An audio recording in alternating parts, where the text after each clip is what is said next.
Hello everybody, my name is Aisha Sher and my student ID is URE3144. We all like to make money, and what is better than money making money? For this purpose, we need to understand how financial market works and when and where to invest. Today I and my group members will present on research on financial market and capital budgeting analysis. The presentation has three main areas of focus. First, we will draw a comparison between common stock, preferred stock and bonds from an investor's perspective. We will try to make it as simple for you as possible using real-life examples and explaining you the financial principles they are based on. The second area of focus today is Australian bond and share market. To understand its nitty-gritties and how we living in Australia can better invest our money. Then we will calculate net present value for a project of a company in multiple different scenarios to see how sensitive net present value is to change in factors like selling price, volume, fixed cost and variable cost. To take you further onto our journey, I would like to welcome Ikra to carry on with this presentation. Thank you. Hi, this is Ikrali. Today I am going to explain the criteria for common stock, preferred stock and bonds. The first criteria is ownership status. Common stocks are the share of ownership of any corporation. Bonds are the loan asked by the companies from the investor with a fixed interest rate and time period. Preferred stocks are also the shares of ownership in any corporation. Second criteria is nature of funding. Common stock is an equity. Bonds are debt given to the company, whereas preferred stocks are the hybrid between equity and debt, but technically it is an equity. Third criteria is risk. Common stocks have high risk because they are dependent on the profit or loss on an investment. Bond risk is lower than stock as the investor is granted interest value on the loan. Preferred stock has lower risk than the common stock. Fourth, income. Common stock income is based on the appreciation of stock. The value of income can be varied. Bond provide fixed dividend on the specific interval, whereas the preferred stock income is based on the appreciation of stock value and fixed dividend. Fifth, voting right.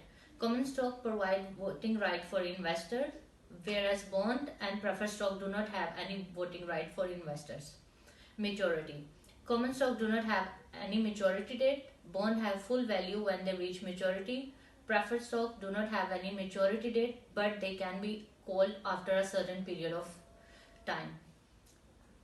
Priority in liquidation. Common stock are the last one to have claim to the asset and earning of company for the specific time periods. Bondholders have priority over stockholders, whereas preferred stockholders have a greater claim to asset and earning of the company. Now Rimsha will continue. Thank you, Ikra.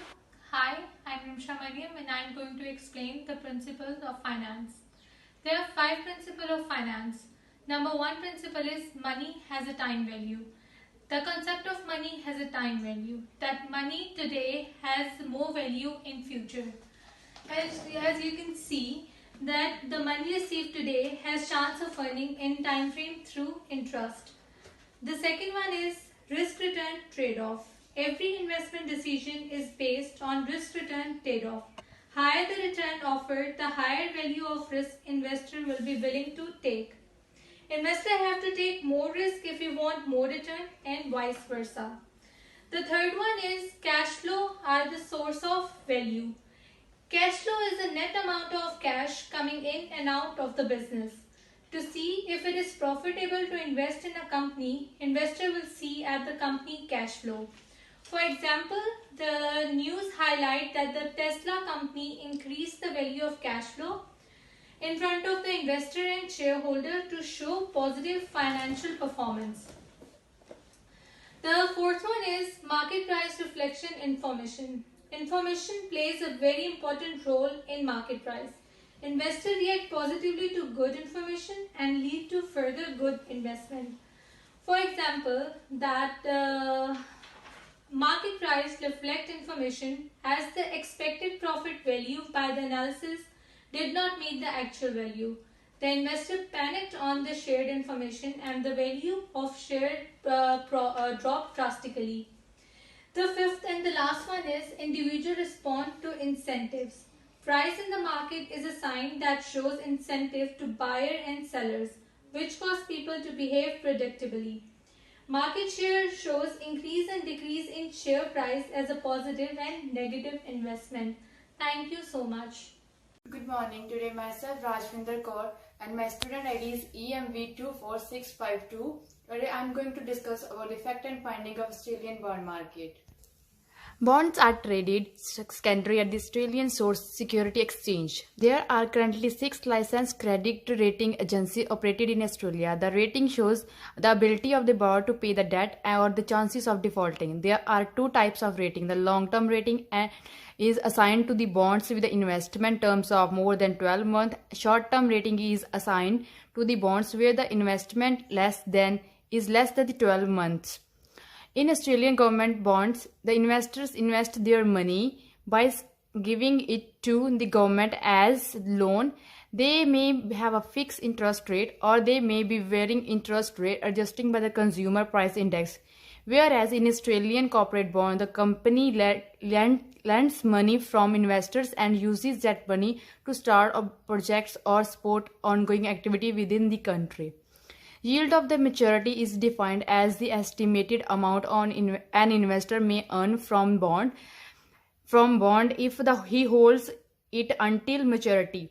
The YTM is calculated by dividing coupon amount to bond face value.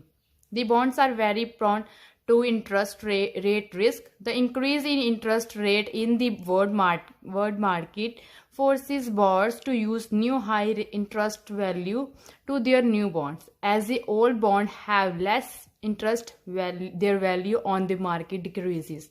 Thank you. Hi, this is Muhammad. The part of presentation which I'm going to present is Australian share market, and I will explain in this part what are the significant bodies who are governing this market.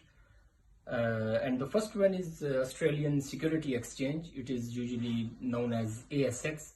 It is currently it has listed 2,189 companies, and it deals with the stock market capitalization and stock market listed.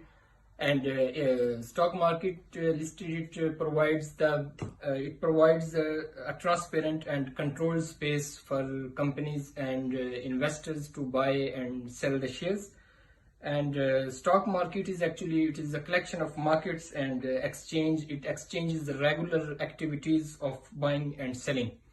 The next one is market capitalization. It is defined as the overall value of company, the whole worth of company in a market in terms of buying and selling. And the last company which comes in Australian share market, it is All Ordinary Index. It is one of the most oldest Australian index, and it measures the performance of about 500 top companies which are listed in Australian Security Exchange. Thank you. Thank you so much for your patience. I won't be long. So for the third part on risk analysis and project evaluation, net present value changes with change in factors involved in calculating net present value. We can interpret out of these 4 factors that price and variable costs have more dominant effect on net present value, as the ratio of sensitivity is higher than what it is for the changes in volume and fixed cost.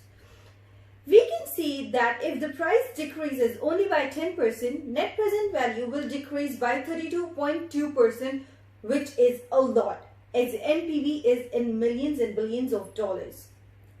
I hope that this information now can help you make better financial decisions, because I surely can now. Thank you so much and have a great day.